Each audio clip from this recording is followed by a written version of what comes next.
নগরী বিষ্ণুপুর, হস্তশিল্পের শহর বিষ্ণুপুর, পর্যটনের শহর বিষ্ণুপুর, আর সেই বিষ্ণুপুরে মানচিত্রে আরও একটি নতুন পালক। বিষ্ণুপুর পৌরসভার উদ্যোগে বিষ্ণুপুর শহরে এবার ৮ তলা বিশিষ্ট মার্কেটিং হাব তৈরি হচ্ছে।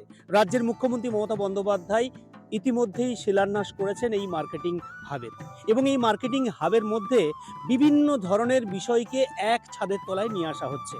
সিনেমা হল থেকে শুরু করে, রেস্তোরাঁ থেকে শুরু করে, হস্তশিল্প সামগ্রীর বিকিনির ব্যবস্থা, এমনকি স্বনির্ভর দলের মহিলাদেরও বিভিন্ন ধরনের স্টল থাকছে এক ছাদের তলার মধ্যেই। বিষ্ণুপুরের মানুষ খুশি। বিষ্ণুপুর পৌরসভা কি বলছেন? বিষ্ণুপুরের এই জায়গাটা বিষ্ণুপুর পৌরসভার, এবং আমাদের রাজ্যের মাননীয় মুখ্যমন্ত্রী মমতা বন্দ্যোপাধ্যায় সারা বাংলা জুড়ে যে 15টি মার্কেটিং হাব, অর্থাৎ সেই মার্কেটিং হাবের মধ্যে সরাসরিভাবে স্বনির্ভর গোষ্ঠীর কিছু স্টল থাকবে, এবং তার সঙ্গে হোটেল থাকবে, বিনোদনের জন্য আইনক্সের মতন হল থাকবে, এবং তার জায়গাতে নিচের রেস্তোরাঁ, দোকান ইত্যাদি থাকবে।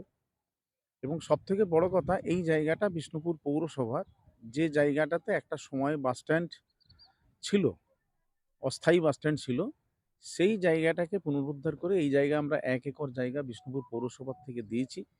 এবং এই জায়গায় আমাদের মা বোনেরা, স্বনির্ভর গোষ্ঠীর, তারা তাদের হাতের জিনিস তৈরি এই কাউন্টারে সরাসরি রাখতে পারবে।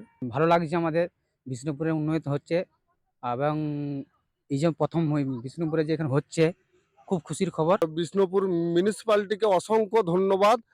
তার সাথে রাজ্য সরকার আমাদের মমতা বন্দ্যোপাধ্যায়কে অসংখ্য ধন্যবাদ। এভাবেই বিষ্ণুপুর বিশ্ব মানচিত্রে একটার পর একটা জায়গা করতে থাকুক। আমার শহর বিষ্ণুপুর থেকে স্বরূপ মুখোপাধ্যায়, কলকাতা টিভি।